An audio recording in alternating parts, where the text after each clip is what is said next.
Bonjour, chers frères, chères sœurs, combien c'est bon d'être sous la lumière, nous placer sous la lumière, nous mettre sous un réverbère, quelque part. Quand nous sommes dans les ténèbres, vous savez, quand vous êtes à un endroit qui n'est pas éclairé, c'est gênant, vous êtes perdu, vous avez du mal, vous tâtonnez, vous ne savez pas où vous allez. Et quand vous trouvez la lumière, vous êtes content, parce que ça vous rassure, ça nous permet de savoir où nous allons.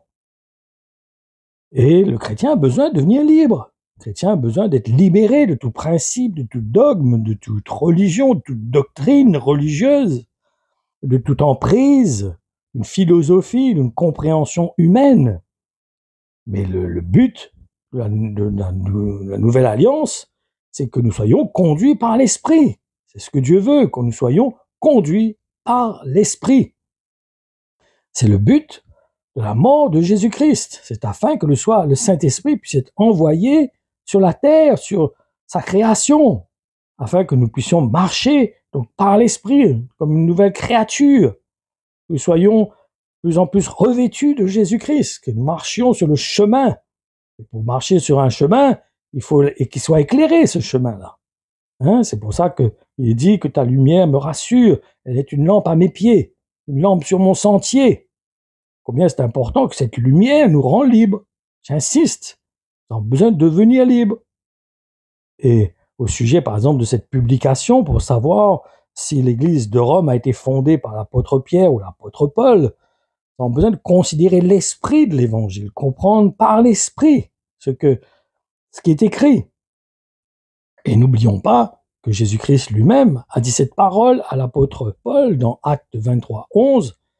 La nuit suivante, le Seigneur se montre à Paul et dit « Courage, tu as été mon témoin ici à Jérusalem. Il faut aussi que tu sois mon témoin à Rome. » Entre parenthèses, vu que l'apôtre Paul, il est dit que l'apôtre Paul est l'apôtre des païens et que l'apôtre Pierre est l'apôtre des Juifs, on a besoin de comprendre que lorsque l'apôtre Paul va à Jérusalem pour témoigner, il témoigne aux non-juifs. Principalement. Bien sûr que ce n'est pas uniquement aux non-juifs, mais c'est principalement aux non-juifs.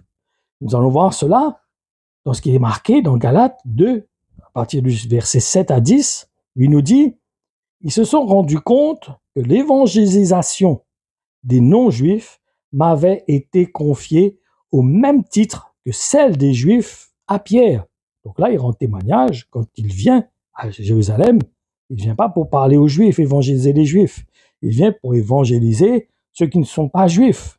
Parce que ne trompez pas, à Jérusalem, il n'y a pas que des Juifs. Il y a des esclaves, il y a des soldats, il y a plein de choses, il y a plein de personnes qui ne sont pas juives. Donc là, l'apôtre Paul explique que lui, le ministère qu'il a, est pour communiquer l'évangile aux non-juifs. Et que Jésus-Christ a donné la responsabilité à Pierre de communiquer l'évangile aux Juifs. Donc continuons encore à lire ces versets. Celui qui a préparé Pierre pour un apostolat parmi les Juifs m'a aussi qualifié pour un ministère parmi les non-Juifs. La même force nous assiste l'un et l'autre. Donc, lorsque Jacques, Pierre et Jean, ceux qui sont considérés comme des piliers de l'Église, ont reconnu la grâce qui m'a été accordée, ils ont donné la main à Barnabas et à moi en signe de parfait accord et de communion. Nous avons convenu que nous irions vers les peuples non juifs, tandis qu'eux se consacreraient à l'évangélisation des Juifs. Est-ce que c'est clair? Il faut déjà vraiment que ces paroles soient claires pour comprendre la suite. Autrement, nous allons nous perdre. Allons lire maintenant ce qui est écrit dans le livre des Actes des Apôtres, au chapitre 28, dans le verset 15 et 16. Il nous dit « Les chrétiens de Rome ont appris que nous arrivions. Ils viennent à notre rencontre jusqu'au marché d'Appius et aux 3 auberges. » Donc ils font la distance pour voir l'apôtre Paul. Quand Paul les voit, il remercie Dieu et reprend courage. Nous arrivons à Rome. On permet à Paul d'habiter dans un logement privé avec un soldat pour le garder. Là, nous voyons que donc il était emmené à Rome pour être jugé par des accusations qui étaient portées contre lui, et que cela a concouru au bien, puisqu'il a vu l'église des chrétiens de Rome. il était emprisonné dans un logement, pas dans une prison. Il avait des contacts avec les gens pouvaient venir le voir. Donc, il y avait une relation qui pouvait se faire entre les chrétiens et lui. Allons lire maintenant ce qui est écrit dans 2 Timothée 1, 16 et 17. Que le Seigneur montre sa bonté à la famille d'Onésiphore. En effet, il m'a souvent encouragé, il n'a pas eu honte de moi qui suis en prison. Au contraire, dès son arrivée à Rome, il m'a cherché partout, il m'a trouvé. Donc Onésiphore aussi fait le déplacement pour voir Paul qui était lié dans un logement, emprisonné dans un logement, dans une maison. Les Écritures nous montrent clairement que l'apôtre Paul échangeait donc l'évangile avec l'église de Rome, avec les chrétiens de Rome plus exactement, et qu'il avait une relation avec cette église qui était particulière, puisqu'il y a eu des chrétiens qui sont venus le voir alors qu'il était emprisonné. Donc il y avait un échange qui était là, il y avait quelque chose qui existait entre eux, une relation qui était déjà là, qui était déjà présente.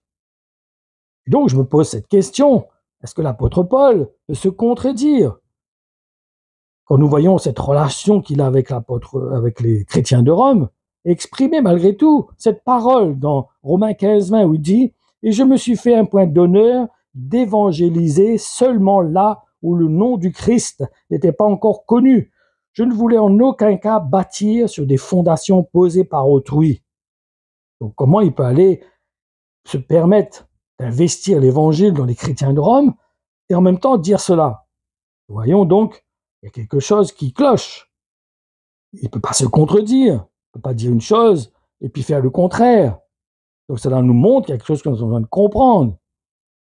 Qu'en fait, il y avait une relation qui existait entre Rome et lui, l'investissement qu'il avait fait dans cette église, qui avait emmené ces chrétiens à reconnaître le ministère de l'apôtre Paul. Et si donc il investissait dans cette église et que là il dit qu'il n'aurait pas il se mettait un point d'honneur d'évangéliser seulement là où le nom du Christ n'est pas encore connu, ça voudrait dire, ben là il était un menteur.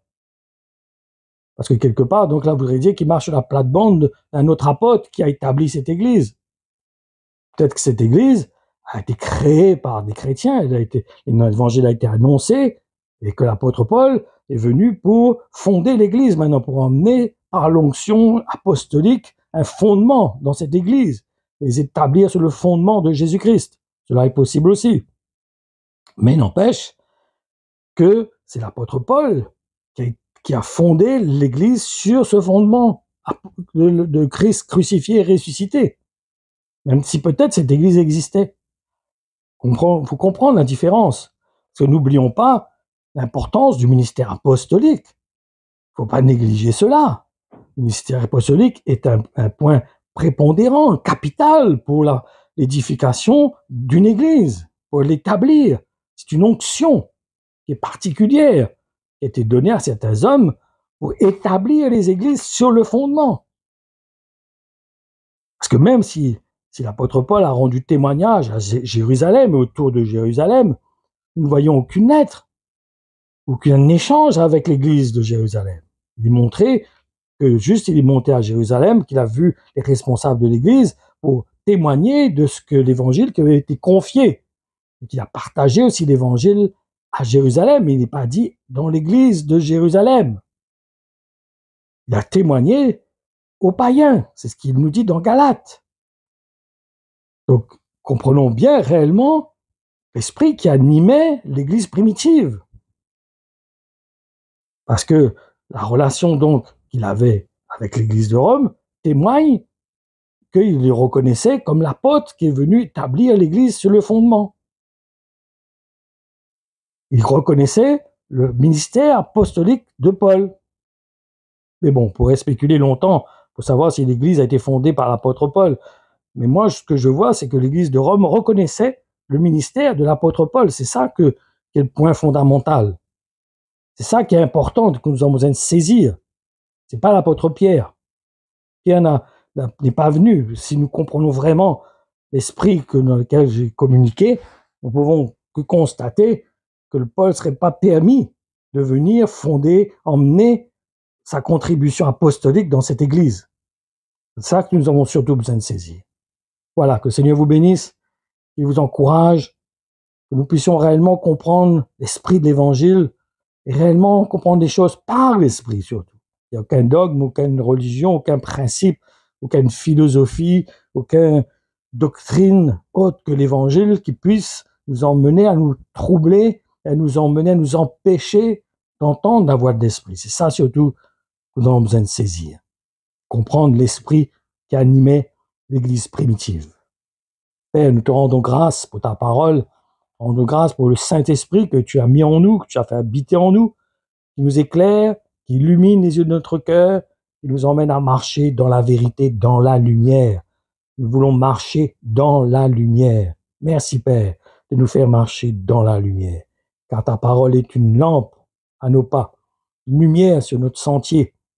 Seigneur, merci pour ta grâce. Merci Seigneur pour ta parole qui est vivante, ta parole qui est accréditée par le Saint-Esprit. Seigneur, nous te bénissons, te rendons grâce de nous avoir permis de recevoir le Saint-Esprit dans nos cœurs.